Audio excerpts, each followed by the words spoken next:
Trevor the traction engine was enjoying his work in the vicarage orchard. Birds were singing and apples were ripening on the trees. It was a lovely day. Hello, Trevor, said James. You look as bright and cheerful as my red paint. Oh, I am, replied Trevor. What's that noise? It's the bees, laughed Trevor. They're all in these boxy things called beehives. I'm taking them to the station. The vicar says his bees make good honey, and he's giving some of them to his friends. Just then, Boko, the diesel engine, hummed in. Take care, you two. Don't make the bees angry. They might sting you. James didn't like being told what to do by a diesel, and he buzzed away. Goodbye, Trevor, called Boko, and set off to see Duck at the next station.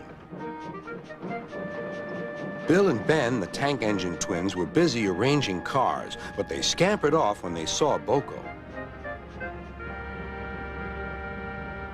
I remember the first time I met those two, laughed Boko. They nearly made my eyes pop out. Edward soon put a stop to their games.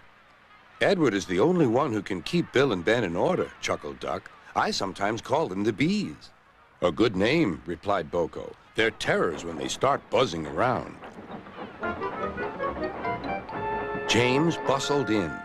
What's that, Duck? Are you afraid of bees? They're only insects after all, so don't let that buzzbox diesel tell you different. His name is Boko, and he didn't.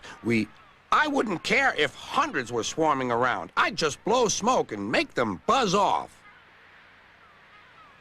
Buzz, buzz, buzz, retorted Duck. The next morning, James arrived at the station to collect his coaches. The passengers were excited and keen to get on board. The platform was crowded, and the porter was in a hurry. Mind your backs, he shouted. Then there was trouble. The beehive fell and broke open. The station cleared like magic. James heard a familiar buzzing.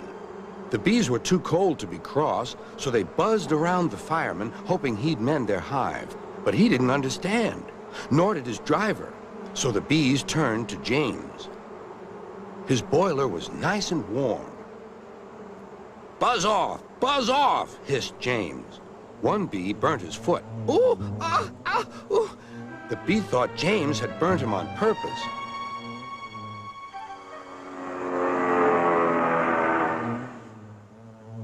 So it stung James right back on the nose.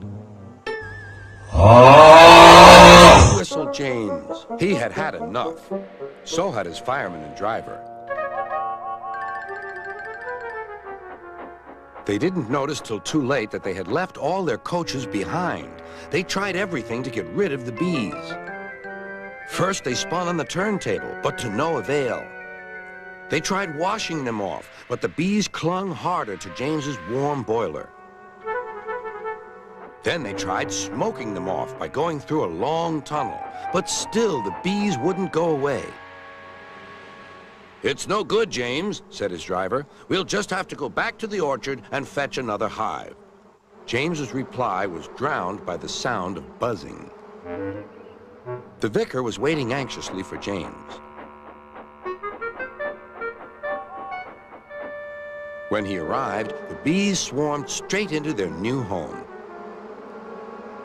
Come on, James, said his driver. What you need now is a good hose down. Later that evening, James was resting in the shed when the vicar came to see him. Thank you for saving my bees, he said. It's a pity it's not Christmas. Then we could call you James the Red-Nosed Engine. Everyone laughed, even James. But instead, they decided to call James the Bee's Knees, which means they thought he was more useful than ever.